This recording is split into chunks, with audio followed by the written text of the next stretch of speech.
Halo semuanya, apa kabar? Saya harap kita semua dalam keadaan sehat, baik secara rohani maupun secara jasmani di kala pandemi corona ini. Di sini, saya dan kelompok saya akan membahas tentang bagaimana cara kerja otak dalam mengontrol hasrat seksual yang dibawakan oleh kelompok kami, yaitu kelompok 6 dari Psikologi Grup A, Stambuk 19, Universitas HKBP Nomensen Medan. Tetapi, sebelum itu, saya akan memperkenalkan masing-masing dari kelompok kami. Yang pertama, yaitu Terry Sisinamo dengan NPM 1990-0012, dan yang kedua ada Cynthia Simanung Khalid dengan NPM 1990-0020, yang ketiga ada Ripka Brubangun dengan NPM 1990-0038, dan yang keempat ada Oktaviani Purba 1990-0045, yang kelima ada Sari Wuli Silutonga dengan NPM 1990-0051, dan yang terakhir ada Pasca Manurung dengan NPM 1990-0047. Baik, yang pertama kita akan memahami bagaimana cara otak kita bekerja. Otak manusia adalah struktur pusat pengaturan yang memiliki volume sekitar 1350 cc dan terdiri atas 100 juta sel saraf atau neuron. Otak mengatur dan mengkoordinir sebagian besar gerakan, perilaku, dan fungsi tubuh homeostatis seperti detak jantung, tekanan darah, keseimbangan cairan tubuh, dan suhu tubuh. Otak manusia bertanggung jawab terhadap pengaturan seluruh badan dan pemikiran manusia. Oleh karena itu, terdapat kaitan erat antara otak dan pemikiran. Otak dan sel saraf di dalamnya dipercayai dapat mempengaruhi kognisi manusia. Pengetahuan mengenai otak mempengaruhi perkembangan psikologi kognitif. Otak juga bertanggung jawab atas fungsi seperti pengenalan emosi, ingatan, pembelajaran motorik, dan segala bentuk pembelajaran lainnya. Terbuat dari apakah otak? Otak manusia memiliki berat sebesar 1,3 hingga 1,4 kg dan terbuat dari kumpulan jaringan pendukung yang empuk dan seperti jeli dan saraf yang terhubung pada saraf tulang belakang. Sel pembentuk otak disebut neuron. Neuron memiliki bentuk yang berbeda tergantung letak di tubuh dan peran yang mereka miliki. Setiap neuron memiliki projection seperti jari yang disebut dendrit dan serabut panjang yaitu akson. Terdapat dua jenis materi pada otak, yaitu materi abu-abu dan materi putih. Materi abu-abu menerima dan menyimpan impuls dan merupakan sel saraf utama pada otak.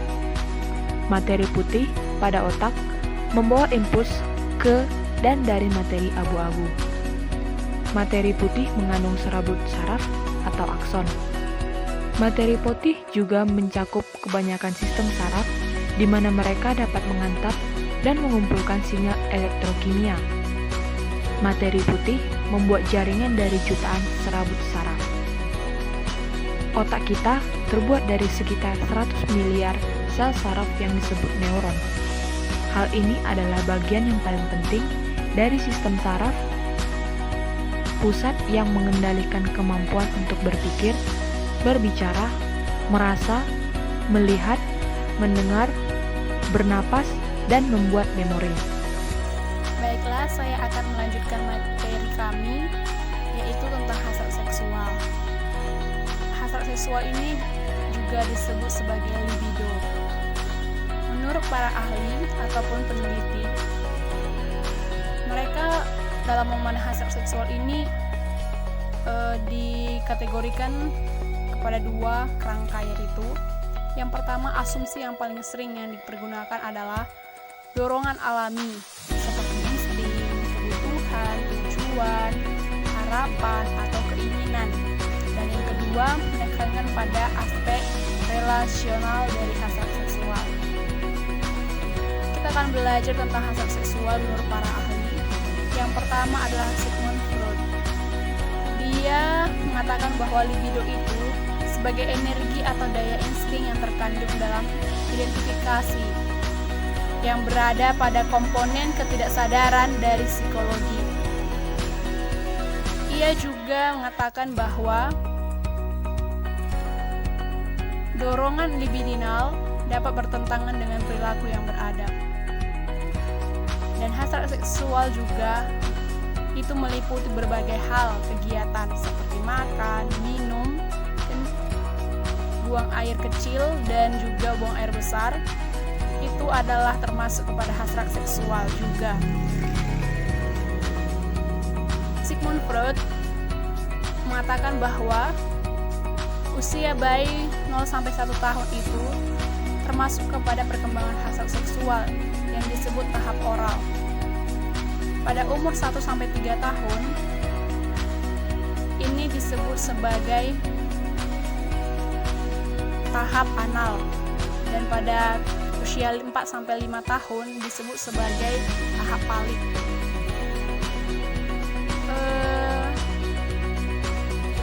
Ahli-ahli lain juga berpendapat tentang hasrat seksual,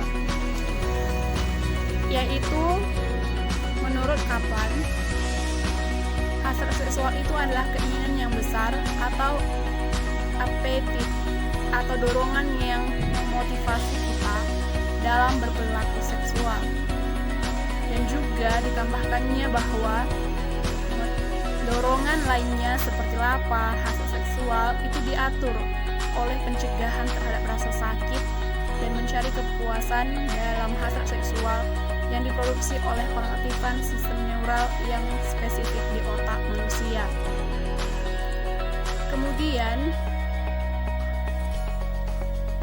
Collodini dalam Regan dan Atkins dan Johnson berpendapat bahwa hasrat seksual juga diasumsikan itu terpisah dari fisiologi seksual atau peningkatan seksual organ genital seseorang. Peningkatan seksualitas subjektif mengenai peningkatan seksual fisiologis seksual atau peningkatan seksual organ genital. Dalam aktivitas seksual, perilaku yang nampak itu misalnya seperti mencium, petting, persetubuhan, dan perasaan seksual yang diasosiasikan dengan respon yang kelihatan, misalnya kepuasan dan keintiman. Kemudian, hasrat seksual juga didefinisikan sebagai susunan yang memotivasi dan lebih luas dipahami sebagai ketertarikan terhadap objek seksual, misalnya manusia atau aktivitas, dan sebagai harapan kebutuhan atau dorongan untuk mencari objek seksual atau upaya untuk melakukan aktivitas seksual. Menurut Regan dan Berscate. Kemudian yang keempat, menurut Carl Gustav Jung, dia mengatakan bahwa libido atau hasrat seksual itu sebagai energi psikis. Pertentangan yang menghasilkan energi psikis atau libido itu mengekspresikan diri hanya melalui simbol-simbol energi. Itu memanifestasi proses kehidupan dan dipersepsi secara subjektif sebagai usaha atau hasrat. Dan dalam arti sempit, dia mengatakan bahwa libido itu merujuk pada keinginan individual untuk terlibat dalam aktivitas seksual. Lawan kata dari libido adalah destrudo. Inilah penjelasan seputar hasrat seksual menurut para ahli. Apakah ada hubungan antara otak dan seks terhadap cara kerja otak mengontrol hasrat seksual? Nah, mungkin kita pernah bertanya-tanya kenapa sih ada dorongan seksual atau kenapa kita memikirkan seks. Meskipun hal ini lumayan terjadi, tetap saja menjadi pertanyaan. Ternyata ada bagian otak yang membuat kita jadi kepikiran soal seks. Kita cari tahu apa hubungan antara otak dan seks. Saya jelaskan dikit. Di bagian otak terdapat 4 yang mempengaruhi soal seks ini.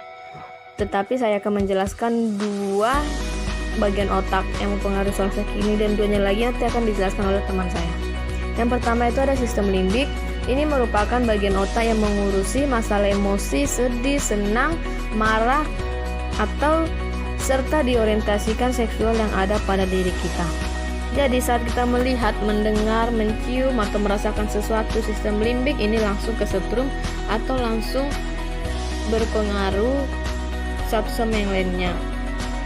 Efeknya menurut hasil pemeriksaan otopsi yang sudah banyak dimuat di berbagai tulisan ilmiah kedokteran, nukleus suprachiasmatic yang merupakan satu bagian dari sistem limbik pun jadi terpicu hingga mulailah muncul hasrat seksualnya. Contohnya seperti kemauan atau terangsang dan lain sebagainya. Ini merupakan bagian otak yang mengurusi masalah emosi sedih, senang, marah. Jadi saat kita melihat, mendengar, mencium, atau merasakan sesuatu, sistem limbik ini otomatis akan kesetrum ya. Yang kedua itu ada amigdala. Melalui organ ini rasa takut, senang, cinta, dan bersahabat diolah lebih lanjut. Jumlahnya ada 2. Jika salah satu rusak atau malah dua-duanya rusak, maka akan terjadi kekacauan orientasi seksual. Terus di dalam proses Horny dan ereksi, dialah yang menginstruksikan penis cowok untuk ereksi sekaligus membuat kita tidak tahan buat menyalurkan hasrat seksual kita. Di sini ada hipotalamus. Hipotalamus, organ kecil ini terletak di tengah-tengah otak dan telah berfungsi sejak kita lahir. Dalam urusan seks, bagian ini yang mengatur produksi dan kerja hormon-hormon seksual kita. Sederhananya, begitu hasrat-hasrat sudah mulai muncul, langsung diperkuat dengan dipicunya kerja hormon-hormon seksual hipotalamus. Selanjutnya ada lobus frontalis, letaknya di bagian paling depan otak kita. Lobus frontalis ini bagian yang mengatur fungsi luhur kita sebagai manusia. Kalau lobus frontalis berfungsi baik, jadilah kita seorang yang beradab, tahu etika dan tata krama, sopan santun, serta menghargai orang lain, termasuk untuk urusan menyalurkan seks. Tapi, kalau lobus frontalisnya rusak, jadinya ya gitu, kita jadi sembarangan menyalurkan hasrat seks kita. Selanjutnya yang kelima, bagaimana seks mempengaruhi kerja otak. Ada alasan kuat mengapa kita menginginkan dan menyukai hubungan seksual. Aktivitas bercinta ini ternyata mempengaruhi otak dan tentunya menyehatkan fisik. Menurut Barry R. Kamisaro, PhD, Profesor Psikologi termuakan di Rutgers University, pengaruh seks terhadap otak bukanlah subjek studi yang mudah untuk dipelajari, sehingga penelitian ini masih perlu dikembangkan, tapi para ilmuwan mulai mengungkapkan misteri tersebut. Berikut apa yang diketahui sejauh ini tentang pengaruh seks terhadap otak. 1. Seks seperti obat.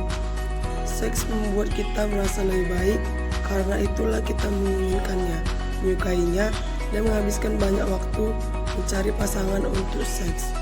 Kesenangan yang kita dapatkan dari seks sebagian besar disebabkan oleh pelepasan dopamin penting yang terdapat pada otak manusia yang berfungsi sebagai pengantar pesan atau rangsangan antar saraf dan sebagai hormon. Dopamin juga salah satu kimiawi organik yang berperan saat orang kecanduan, mengkonsumsi kokain dan berhubungan seks. Yang kedua, antidepresan. Sebuah penelitian tahun 2002 di University Albany mengamati 300 perempuan dan menemukan bahwa mereka berhubungan seks tanpa kondom memiliki gejala depresi lebih sedikit dibandingkan perempuan yang menggunakan kondom. Dan ketiga, seks bisa menciptakan suasana sedih. Dopamin mungkin akan terlepas saat setelah hubungan seks. Tapi selain itu, menurut para penelitian, ada kondisi seks blues sekitar seperti dari perempuan. Dalam satu penelitian mengungkapkan mengalami kesedihan setelah berhubungan seks. Yang keempat, mengurangi rasa sakit. Jangan menolak ajakan bercinta dari pasangan saat mengalami sakit kepala. Penelitian menunjukkan bahwa berhubungan seks dapat meredakan gejala sakit kepala. Dalam sebuah penelitian di Jerman tahun 2013, 60% peserta yang menderita migrain dan 30% penderita sakit kepala cluster yang berhubungan seks selama periode sakit kepala. Yang kelima, seks bisa menghilangkan ingatan. Setiap tahun, kurang dari 7 orang per 100 orang mengalami amnesia transia global. Kehilangan ingatan mendadak yang tidak dapat dikaitkan dengan kondisi neurologis. Kondisi itu bisa ditimbulkan oleh seks yang kuat, juga stres emosional, sakit, luka, prosedur medis, dan masuk air panas atau dingin. Kondisi hilang ingatan ini bisa berlangsung beberapa menit atau beberapa jam. 6. Seks biasanya meningkatkan daya ingat. Sebuah peneliti di tahun 2010 menemukan bahwa dibanding dengan tikus yang bertahan 1 malam, tikus yang melakukan hubungan seks atau sekali sehari selama 14 hari berturut-turut menghasilkan lebih banyak neuron di hipokampus, area otak yang terkait dengan ingatan. Temuan ini didukung oleh peneliti kedua juga pada tikus, tapi masih harus dilihat apakah seks teratur juga memiliki efek ini pada manusia. 7. Menenangkan studi serupa yang berhubungan seks teratur dengan dorongan otak pada tikus juga menemukan bahwa stres terhadap tikus berkurang. Tentu hal ini juga bekerja pada manusia. Satu studi menemukan bahwa orang-orang yang baru saja melakukan hubungan seksual memiliki respon yang lebih baik terhadap situasi yang penuh tekanan seperti berbicara depan umum. 8. Seks membuat mengantuk. Seks cenderung membuat pria mengantuk daripada perempuan. Dan ilmuwan berpikir mereka tahu mengapa bagian otak yang dikenal sebagai korteks prefrontal turun setelah ejakulasi. Kondisi ini bersamaan dengan pelepasan oksitosin, serotonin, dan menyebabkan sindrom berguling dan tidur. Cara kontrol hasrat seks. Hasrat seks adalah reaksi alami tubuh manusia, bahwa sebuah survei milik Florida State University menemukan bahwa pria dewasa sehat pada umumnya bisa melakukan tentang seks setidaknya sekali dalam seminggu sehari. Tapi meski gairah seksual adalah respon alami tubuh, bukan berarti itu sama sekali tidak bisa kita kendalikan. Orang-orang yang tidak bercemasannya tinggi juga cenderung lebih sulit. Gejolak emosi sama seperti bagian otak yang merespon rangsangan seksual, yaitu amigdala. Menarik napas dalam-dalam, reaksi otot yang meditasi dan dapat membersihkan pikiran dan menenangkan Anda dalam menghadapi peristiwa pemicu stres. Emosi negatif bisa mengacukan sistem saraf simpatik otak yang biasa berdampak pada kerja alat kelamin. Ketika Anda cemas, panik, atau stres, sistem saraf simpatik Anda menjadi hiperaktif. Sebagai respon otak yang terlalu hiperaktif, akhirnya memerintah alat kelamin untuk cepat-cepat mengeluarkan air mani dan beraktivitas berkurang. Pasalnya, setelah air mani berkurang, tubuh dan otak bisa jadi lebih tenang dan rileks akibat pelepasan hormon.